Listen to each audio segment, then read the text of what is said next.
I just want the record to show backstage, I did not start that chant. That was them. Guys, thank you for being patient. It is my pleasure, it is my honor to introduce an Emmy award-winning analyst and a Super Bowl champion and quite possibly the best dressed man you'll see all weekend, Ryan Clark.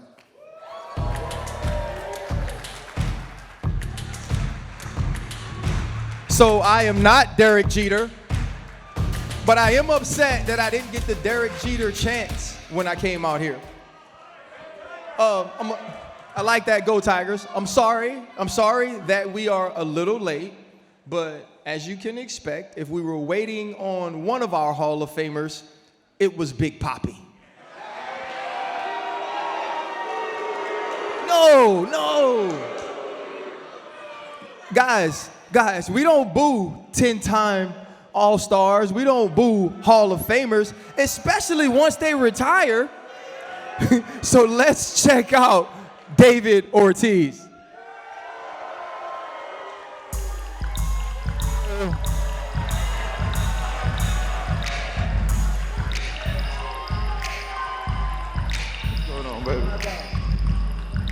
What's happening? What's happening? Get over New York. Get over it. Let's go. And I do believe that we have some Yankee fans in the house. You know, you might know this man as the captain. You know what I mean? He's the Rookie of the Year, 1996, 14 All-Stars. I mean, can I get the Derek Jeter chant or what? Do you want him to come on the stage or not? Let's go, Derek Jeter.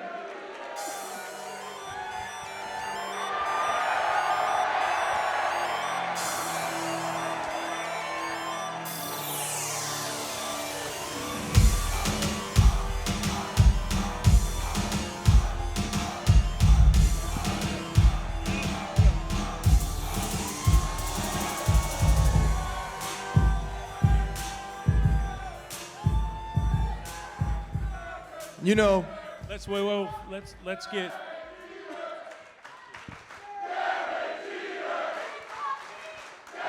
Thank you.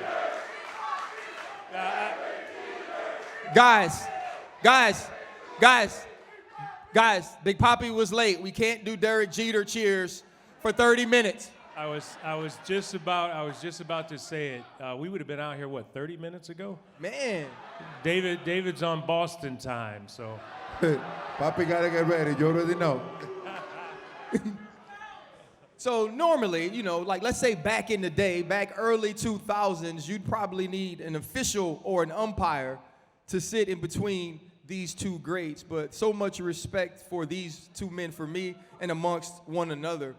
Derek, too, be a guy born in Jersey, grow up in Michigan, but love the Yankees. What was it like to wear the pinstripes? Man, for me, it was a dream come true. Like you said, I was born in New Jersey. We got 25 people from New Jersey in here today.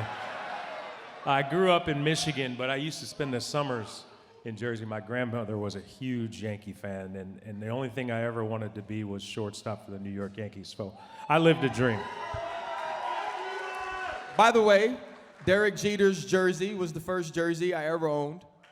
I, too, wanted to be the shortstop of the Yankees, but I can't hit no baseball. So there was that. Big Papi, your story was a little different. It wasn't stardom right away. What was it like to finally find your place in Boston and really become one of the icons of that city? But before you go, tell them who you wanted to play for.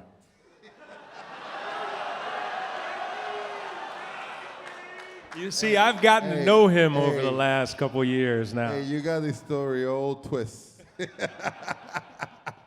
No, I told Derek that my very first memorabilia was a Don Mattingly baseball bat. Yeah, true story. And I'm from the Dominican Republic. Like growing up, it was nothing but Dodgers and Yankees. You know that. I mean, seriously. I think the Dominican, we own New York. But coming from the Dominican, you know, I mean, It's a third world country where baseball is the thing, and always thanking the Minnesota Twins for giving me the opportunity to break down into the big league. But, life is a process, and whenever you get the opportunity to be able to be you, to do your thing, you just grab it, and go from there. You had iconic seasons, Derek, in New York. If you had to point to one season that meant the most to you, what season would that be? 96, 98, 99, 2000, and 2009. Well, clearly everybody here knows what those seasons ended up being for the captain, Derek Jeter. But that's in all honesty. You ask David the same question, I forget the years. I try to block it out of my mind. But it's only three, it ain't five. He'll give you the same answer. That's what you play for ultimately is to win a championship and be the last team standing. So those years are all special. After having the quote-unquote curse of the Bambino and finally getting over the hump, and you have that huge 2004 ALCS, what was it like to finally realize that moment and become a champion? Well, first of all, you know that when you play in the East, you have to face these guys big time. And I don't remember a year that the Yankees doesn't have a really good team, and I guess it was a time where we put a good team together. We were able to bounce back and do what we did.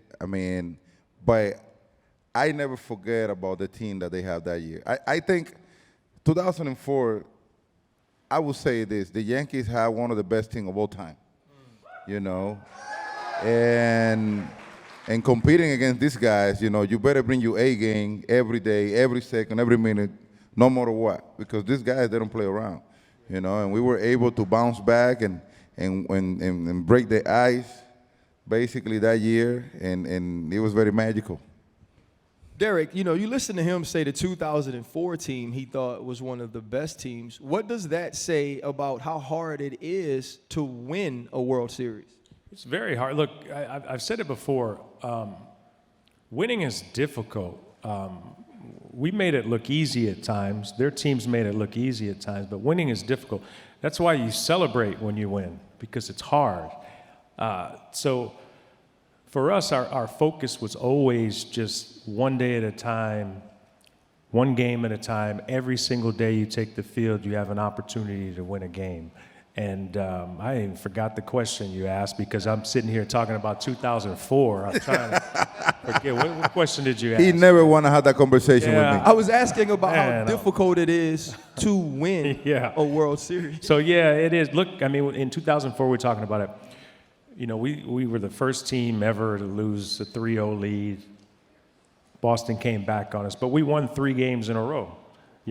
But you got to have a great team, obviously. You got to get hot at the right time.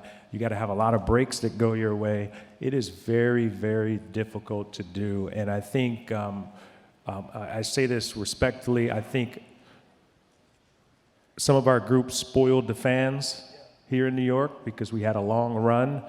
But it is not that easy to win. What was the moment for you, David, when the Boston-New York rivalry became real? What was one of those moments that really tested who you were and the fabric of what makes David Ortiz? Well, no disrespect, but coming from Minnesota, a team that your family was the only one at the stadium, it was a whole different planet. You know what I'm saying? When you go from playing pickleball somewhere to the big league, playing in Boston, it was like, man, this is serious. You know what I'm saying? Like, when I first started playing and being part of this rival, I was like, this is personal right here. You know what I'm saying? And then 2003, when Adam Boone hit that homer, I stayed in the dugout for a little bit, and I was looking around. I saw people crying. I feel like I was in the middle of a funeral or something like that. I was like, this is serious. So from that moment and up, I just basically started preparing myself for what was coming, you know, and sorry, New York, but the rest is history. Derek, so in football, I played for the Steelers. We had the Baltimore Ravens, right? And you knew people were going to get concussed, and you knew that team would probably win the AFC North, have an opportunity to win the Super Bowl. With the baseball season being so long, how much focus was put on what was going on in Boston, knowing you had to beat that team most times to become world champions? We paid attention. You know, I always say competition eliminates complacency. And we always paid attention, obviously, to what Boston was doing because they were, for the most part, we were the top 2 teams in baseball for years. So you always paid attention to what the Red Sox were doing. But at the same time, you had to look in the mirror and figure out how you can get better as a team. So you can't just solely focus on what someone else is doing. We took every year like it was a new challenge. You know, whether we won or whether we lost, you turn the page, you flip the script, and you focus on winning that particular year. But we always paid attention to Boston.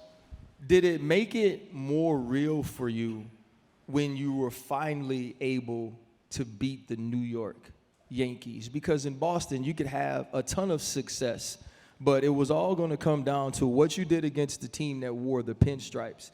Once you finally get over the hump, what was the reactions of the fans in Boston?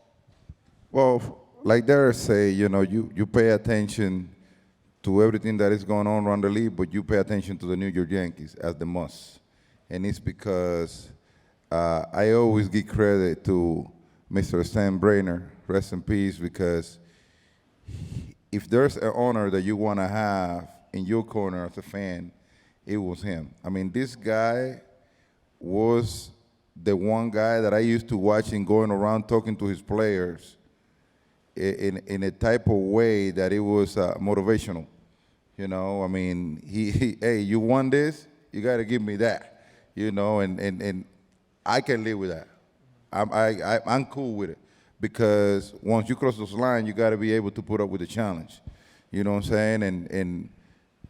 And you know the history. I mean, the Yankees are the Yankees. It's an organization that I have a lot of friends that have played for, and they always have something phenomenal to say about that organization.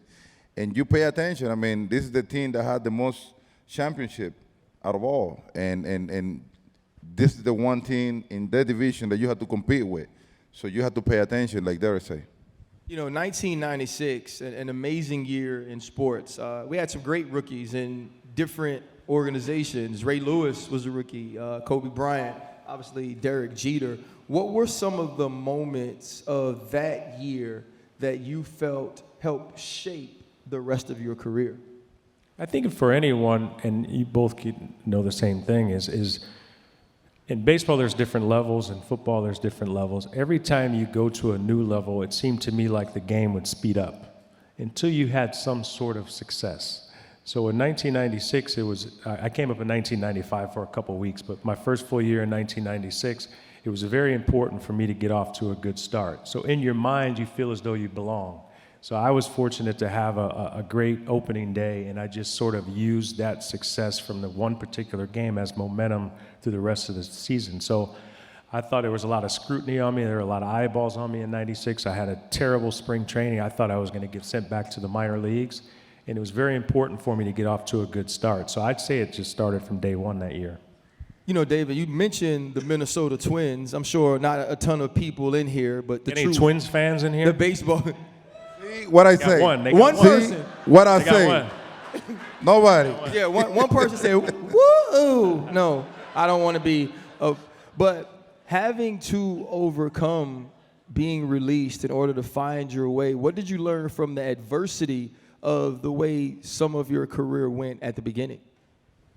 I always say this. When I was coming up through the minor league system with the Twins, I overcame to be the guy that I basically became to be in the big league after I got to Boston. I was the guy that I was very powerful. I had the ability to hit for power, average, and you know, get the stake on the bases. I was always into it. Like, if you look at my number in the minor league, I was hitting over 30 homers, getting over 100 RBIs. But then when I get to the big league, they trying to change me. They trying to make me more of a opposite field hitter, more.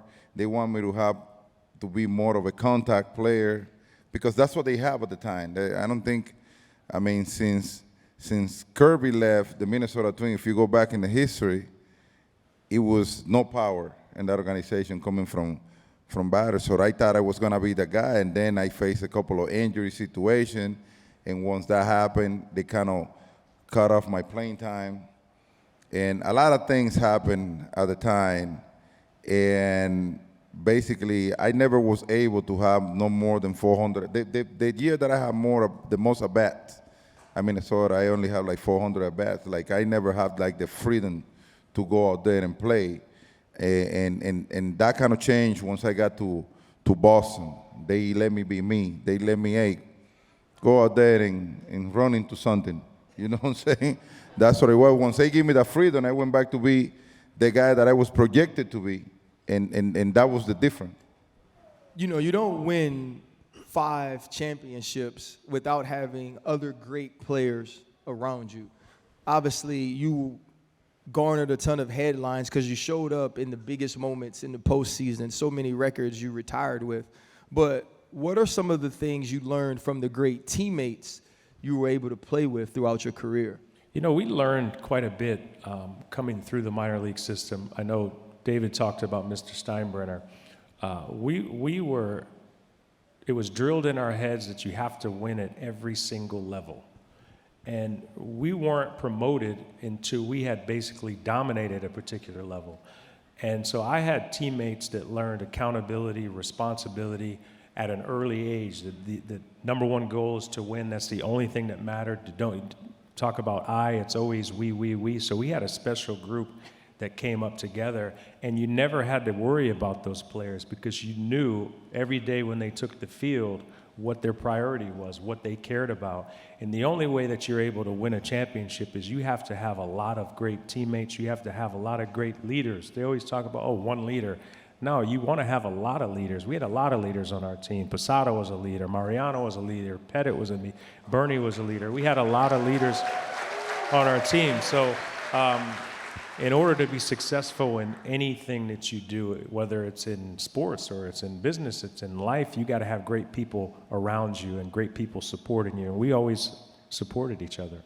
You know, sort of the same question for you, Big Papi. In order for you guys to reach the heights that you did, you played with some Hall of Fame greats as well. What are some of those bonds and relationships that mean the most to you? I'll tell you what, I would say this, and Derek know that better than anybody. The leadership thing is something that it carry over everything. But also, you need to have that chemistry. I remember telling Derek last year, because we had to talk about everything while we are on the show, and we watched every team very close, and I remember telling Derek, man, you know what? When I sit down to watch the Yankees, I don't see the chemistry that I used to see coming from the team like he used to when you guys were there and this and that. We had that conversation. But then this year, I see a different Yankee team. I see the chemistry. That boy Soto, man. That boy Soto, man. I'm telling you. Yeah, you called it. I got to say that. I got to give you that. No. He say that. So he got booed. He knows how to work a room. He got booed when he came out here. You trying to get some applause now. Let me do my thing, man. Yeah, but like I say, man, I remember DJ made that call last year in the show. We got to bring Soto. I'm like, what? Like, yes, watch. That guy, I always say this in baseball. I know one guy cannot carry a whole team. Definitely, we know that. But one guy can change a thing. And that guy, I see the chemistry and the way those guys are running around, I'm scared. I'm telling you, they got something going on over there. And the chemistry, you can see it. I mean, without chemistry, it's hard to win. When you have chemistry, that means everybody's in the same pace and everybody going for with the same attitude, you know. I mean, one guy, in baseball, people, you guys need to understand this. We play so many games, you don't feel the same way every day. Trust me, even without being a baseball player or being an athlete, you don't wake up the same way every day, you know, but you always want to have that guy that push you over the limit. And that's when chemistry kicks in. And I think that guy make a better ball club all the way around, make a better Aaron Judge, the guy got it. And that's what I think the game is all about, good chemistry. You guys actually, you had that chemistry, Derek, and you kept a core of players, but there were free agents and other guys that came in and helped you win championships. There's this mystique around the Yankees and that organization, much like a Pittsburgh Steelers or New England Patriots. Why do they consistently win? How much pressure was on you guys with the responsibility to teach people the way the Yankees organization was supposed to run? Yeah, you know, it was pretty simple. I mean, if you didn't follow the mindset and approach that we had as veteran players, we'd just get rid of you. I mean, it's really that simple, because you didn't fit in. You didn't get along. You know, if you're playing for yourself, it stands out. And, I used to say it to teammates sometimes. I mean, look, even if it doesn't mean something to you, sit down and fake it for 3 hours, because people are watching. So we'd have people come to our organization. People ask about leadership all the time. And you think about leadership, you hear the phrase, you treat everyone the same. You don't treat everyone the same. You treat everyone fairly. You treat them fairly. And there's different personalities, but you got to take the time to get to know people's personalities. Some guys you yell and scream at, you get the most out of them. Other guys, you got to give them a hug when nobody's watching to get the most out of it. So when guys come in our clubhouse, I think they knew the expectations, they understood the expectations, but it was our job as leaders of the team, all of us combined, was to let them know this is how we act, this is what we expect, and it's every single day. Big Papa, you had big personalities in your dugout. Obviously, Pedro stood on the stage at the Emmys and took over the entire show. He also took like 3 people's Emmys home with him because he wasn't there. They weren't there. And he was like, I'm just going to ship them from the Dominican Republic, or you got to come get them. What was it like? What were some of those fun times, and how did you guys keep it light in what is such a long season already, and then playing deep into the playoffs as well? Yeah, you know what this guy told me at the show? He was like, it was a good thing I don't know you this well when we play. Because, I'm the kind of guy that I'm friendly with everybody, always having a smile on my face.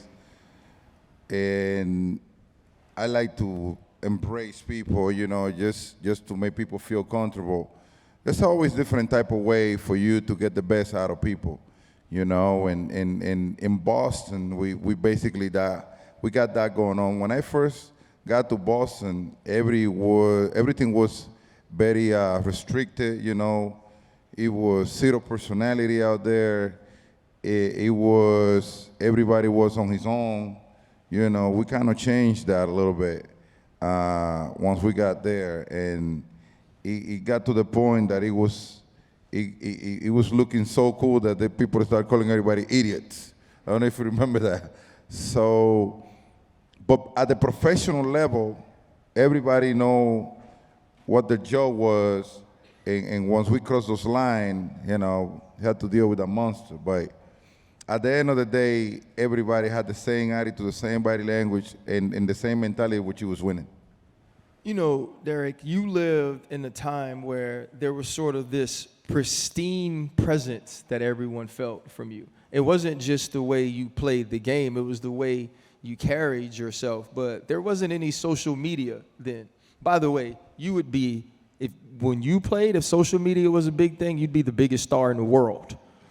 Like, it would just be absolutely crazy. But for you, Derek, how difficult was it to be in New York, the media capital of the world, and have to work to keep private life private, but also let people understand that you were about leading teams to championships. That was a very kind way for him to say I'm old. Right? I did have a Derek Jeter poster on my wall in college. And The half-naked one? what did he say? The half-naked one? See, with on them boys without shirt. Remember that? If you might have that one, David. I didn't have that one on my wall. And like Since we started working together, I've been seeing it a lot. Yeah, I was a big fan. I wasn't that kind of fan.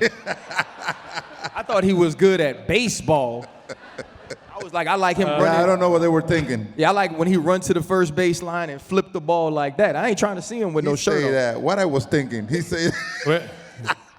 Where's this conversation going, man? He started it. I didn't say. And FYI, look, I'm not picking on the Dominican, right? I have a lot of close friends from the Dominican. David's from the Dominican, but he is older than me. For you people now that know. Hey, be careful what you say. So the social media question. I've half jokingly said if social media was around or these camera phones were around during my career, it would have been 3 years long, right? Because we had the ability to go out, have fun, and not worry about people taking pictures and reporting every single thing that you do. It's challenging. It's very, very challenging for young athletes, young people in general. I have 4 young kids. It's only going to get worse. I mean, it's very challenging to sort of navigate the responsibilities and the pressures of life when everyone's capturing it. So my job was to limit distractions for our team. I didn't talk about my personal life because I didn't feel as though it was important. I don't know everything about you, therefore I don't think you should know everything about me. So I sort of, drew a line in the sand, and these are things I'm not going to talk about. These are things I'm not going to address because I've said it before, once the toothpaste is out of the tube, you can't put it back in. So once you start sharing a little bit, people want to know everything about you. So during my career, I just kept that fine line. You can ask me anything you want about on the field, but don't ask me about my personal life. And I just never really responded to it. There were a lot of rumors out there. There were a lot of stories out there that were untrue. There were a lot that I wish were true. But I just never addressed it because I think once you address it, the story just continues to go on and on and on.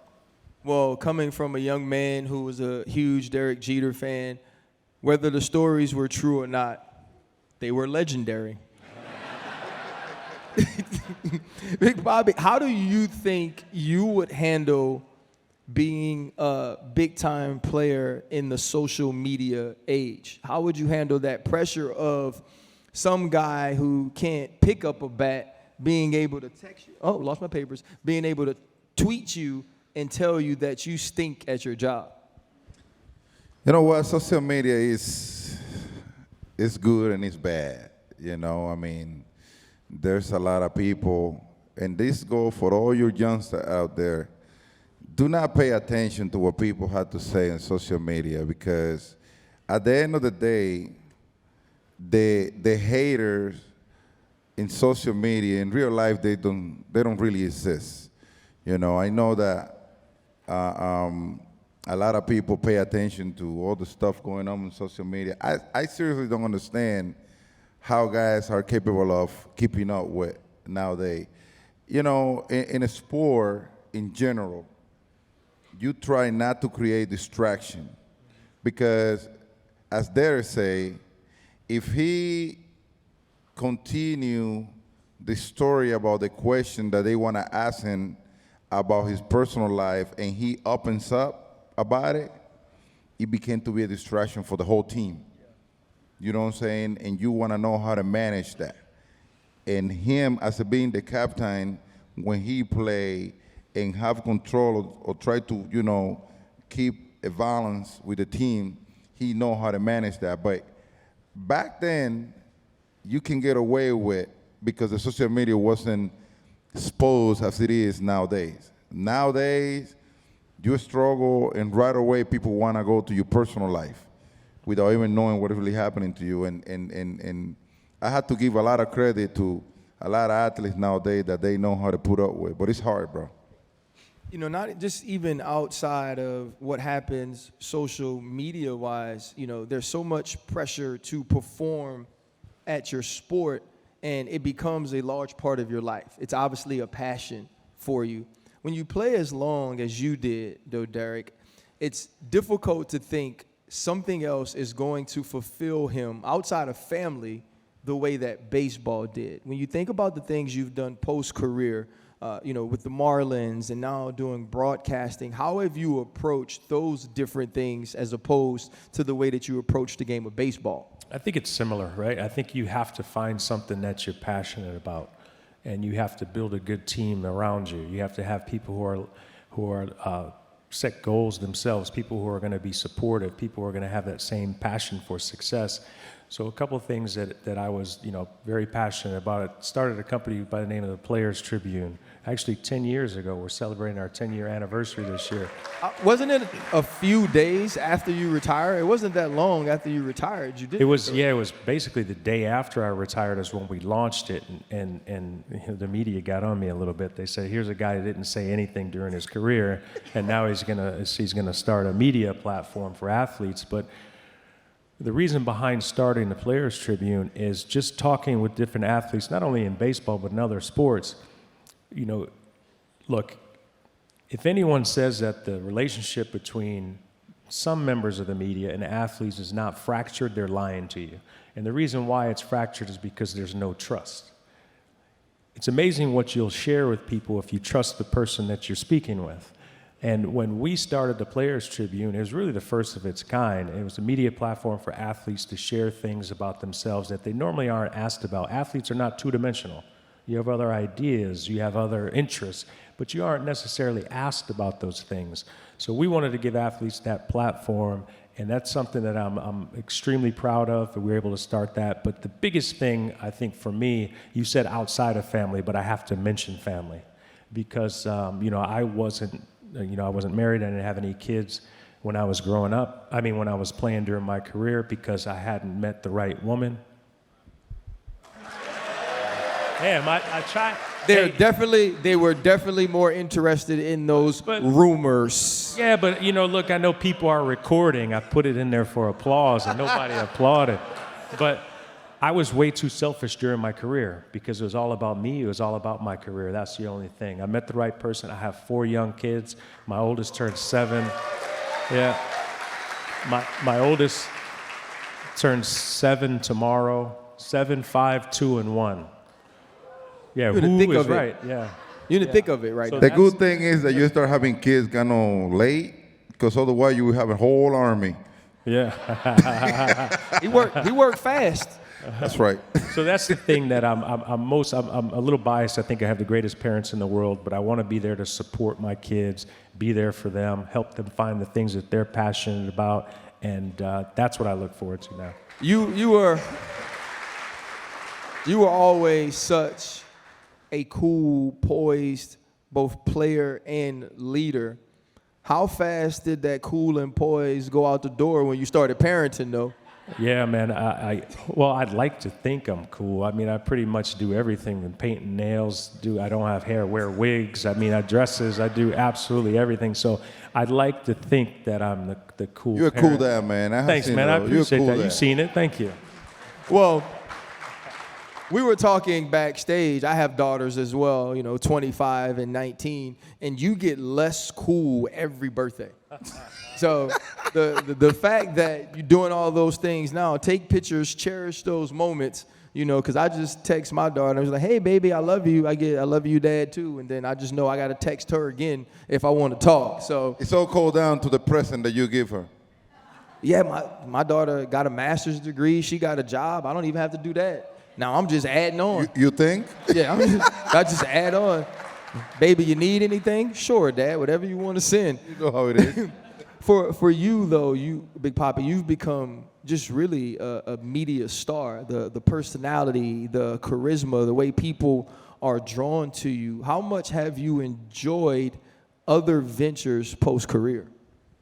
Well, in my case, I basically love the fact that they let me be me. You know, at the beginning, when I first started working with Fox, we basically started understanding each other. But the producer, I mean, us there, I mean, we have the best team out there that those guys, they just let us, you know, do what we know. And they let you be who you really are. You know, they're not out there trying to change you or trying to force you to act the way you ain't. You know what I'm saying? And that's the thing that I enjoy the most, because what you see, what you're gonna get from me, you know? And I love when people give you the opportunity to let you be who you are, let you play with your nature, let you, you know, show your personality, because I think that's what life is all about nowadays. I think that's beautiful, and I want to hit something else with you guys. Both of you, extreme stars, extremely big into your communities, but were part of two of the biggest tragedies in this country. For you, Derek, to go through 9/11 and be, you know, sort of not only just a leader, but a beacon of hope in this city. What were some of those moments like for you, and how proud were you to be not only just an American, but a New Yorker at that time? It was the first time as a professional athlete where I felt as though it didn't matter what we were doing. It doesn't make a difference. It doesn't count. You know, I mean, there's bigger issues in the world as opposed to whether or not the Yankees win or lose.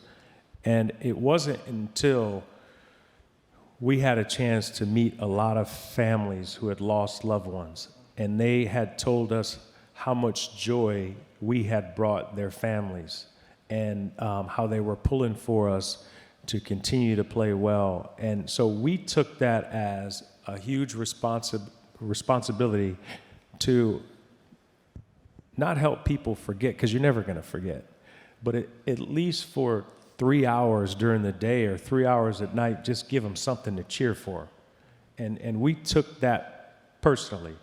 And it was probably as electric, as energetic as I've seen the old Yankee Stadium when we got to the World Series, even though we lost. But the 3 games that we played in New York and the way the city rallied around us, the first time we went on the road and people weren't booing us, that's the first, maybe the only time I ever played in Boston and people weren't booing us, because they understood that we were represented. We're all here in this together. So it was a time that I look back on, and I don't even know if I'm saying it right, but it was a time I look back on, and I really appreciated being a part of the Yankee organization and representing New York.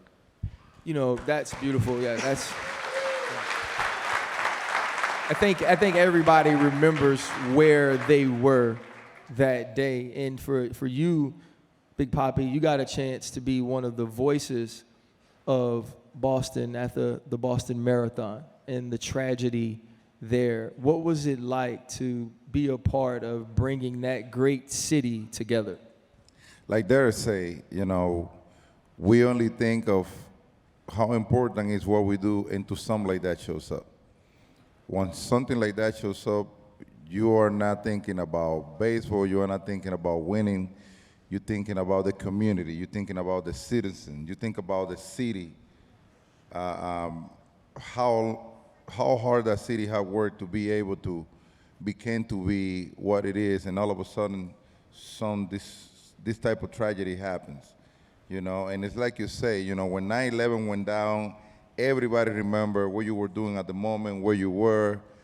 Me being from the Dominican Republic, you know, New York is loaded of Dominican people, and when the 9/11 happens, a lot of people from my country end up losing their life, you know, and when something like that happens, it doesn't matter where you're from, you know, all you focus on is everything that is going on with everybody, people from everywhere, worldwide, suffering this type of tragedy. All you want to do, and I wasn't wearing their shoes, but I can imagine playing for New York at the time, what it means, because when the bombing happened in Boston, it was something that it basically make everything a stop as well.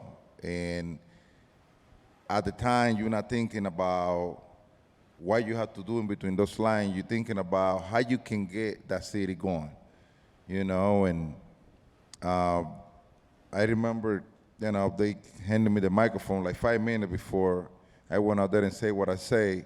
But I was just acting not like David Ortiz, the baseball player. I was acting like David Ortiz, the citizen. Because I will say this, what I say at the moment, I would say anybody can say, and even more. But the good thing is that everybody embraced that, and we start moving on. Yeah, that's beautiful, man. That's amazing, for sure.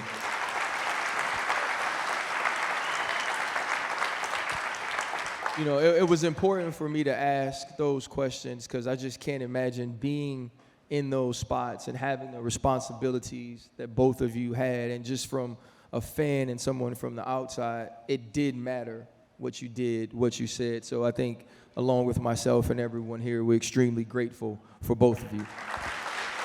Thank you. I want to add something to this because we talked about, you know, Yankee-Red Sox rivalry, and look, during the time, I don't want to, here I am, back in the day, like someone say you're a back in the day guy. Well, back in the day, when we played, I had zero interest in getting to know David Ortiz. Zero. No, and I'm not trying to be funny. I know. I didn't want to I didn't want to be friendly because I wanted to beat him. You know, David was friendly, especially with all the young Latin pitchers on our team. So he hit home runs, you know, all the time. Yeah, he do it all the time. But really, I was just giving them advice. Throw it right down the middle. So really, I never wanted to get to know him, right? I always respected him, but I didn't want to get to know him. But I've gotten a chance to get to know him over the last year plus working with Fox. And what you see is what you get. This guy right here is one of the best people, one of the best individuals you'll meet. My kids love him. I've enjoyed working with him. And that go back at you as well, bro. And this guy is one of the most well-educated and nicest person I have ever met. Right? I love this guy right here. He knows that. Thank you. And also, you know, I was talking to Ruben, and he said he wants to take these around the country. So just in case we do this in Boston at some point in the future, I don't get booed. I got you, though. They're definitely going to boo you. That's off top. But we thank you guys so much for taking the time to be here. One more time for Derek Jeter, David Ortiz. Now, and if you have on a Jeter jersey and you come and you line up right here, we're gonna take a picture of the stage, and Derek Jeter, David Ortiz can be in the picture. And if you have a Minnesota Twins David Ortiz jersey, you guys get to come as well. I don't think they have any left.